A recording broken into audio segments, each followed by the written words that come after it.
back with comedian David Boyle, and I'm quitting alcohol.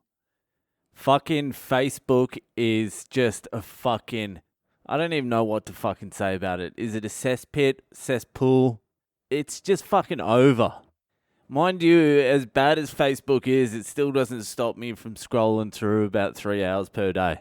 All Facebook is now, every single person on my entire feed is in various days of the 16 fucking albums in 16 days or whatever the fuck it is. Challenge. Is it a challenge? Is that a challenge, is it? I've been challenged by Brody to do the 16-day album challenge. No explanation. No, fuck off. If you've been challenged by Brody, can you just fucking send it to Brody?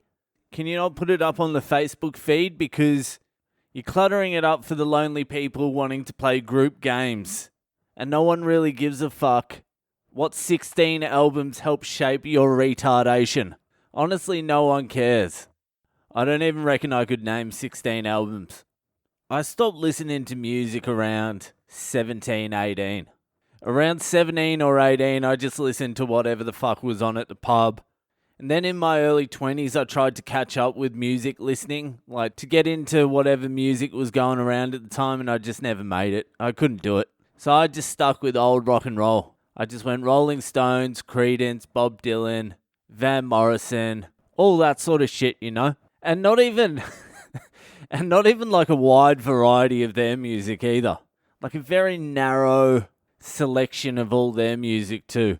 Like, I love the Rolling Stones, but if I ever got into a conversation with someone who knew something about the Rolling Stones, you know track 3 on Tattoo You? I'd be like, did that make it onto 40 licks? Because if it didn't make it onto 40 licks, it's not worth me listening to. I'm sure it's great. I remember the first 3 albums I got given that actually changed my sense of music. Because up until that point, I think I was listening to like Mariah Carey and Elvis or something, and Buddy Holly and shit. And Aretha Franklin, actually. She fucking snuck in a fair bit. No, I had the Forrest Gump soundtrack. I had the Forrest Gump soundtrack. That was what I was cranking. I forgot about that. The blue disc and the red disc. And the Forrest Gump soundtrack is fucking sick, by the way.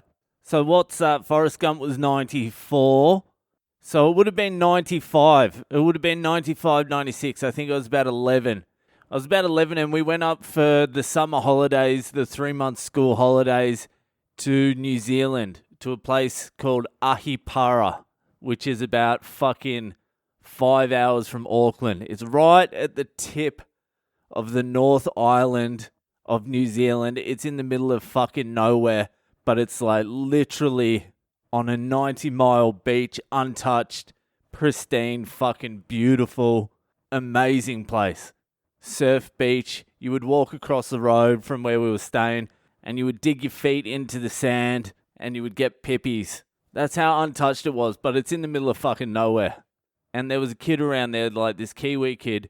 He was a year older than me, maybe 2 years older than me.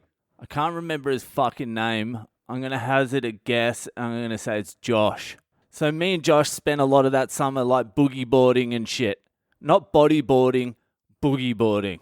It was actually fucking embarrassing. I went back a couple of years later and I'm like, hey Josh, yeah, you want to head out for a fucking boogie board? And by that time, he was virtually a pro surfer. So I went out with him on my boogie board and I almost fucking drowned. And he's just fucking carving up. Anyway, so we spent most of that summer boogie boarding, going out like 6 hours a day. I'd get sunburnt as fuck, building melanomas, probably got skin cancer from back then now. There is a weird thing on my arm that I'm not too sure what the fuck it is. So Josh knew a few of the guys around there and he comes over one day and he's like, hey, do you want to come up to our mate's place and watch a band play? I'm like, no, that sounds scary. That sounds real scary, actually. I don't want to do that at all. He talks me into going up there, so I go up there with him and it's just a big fucking shed and there's a bunch of like 16, 17-year-old kids there. Like rough-looking kids, like dreadlocks, tattoos, they're smoking ciggies. I'm out of my element. I'm not even in high school yet. I'm still in primary school. I'm still boogie boarding. And I remember being in this shed. They're all smoking ciggies. Then they all start smoking weed. They offered me some weed. I didn't smoke any. I didn't know what the fuck was going on. It was all too intimidating for me. And I remember sitting down and the band started like jamming. And that's the first time I'd ever seen a band before. First time I'd seen electric guitars. First time I'd seen drum kits. First time I'd hung out with kids that old. But despite the fact I knew nothing about anything that was going on at the time, what I did know was this band was going fucking nowhere. What it looked like to my very naive eyes was an excuse to smoke weed. Anyway, we leave and Josh is fucking raving about it, just going nuts, just going, fuck, I love that music, man. Did you like it? Did you like it? I'm like, fuck yeah, I loved it. And he's like, did you? I'm like, yeah, I did. And he's like, have you heard of this band? I'm like, no. He's like, have you heard of this band? I'm like, nah. He's like, have you heard of this band? I'm like, nah. He's like, what music do you listen to? I'm like, the Forrest Gump CD. He's like, all right, I've got some CDs I'm going to give you. I'll bring them around tomorrow. So the next day he comes around with 3 CDs. And these 3 CDs completely fucking changed the course of my life for probably the next 8 years. So the first album was Frog Stomp by Silverchair. I don't know if Silverchair ever got big outside of Australia.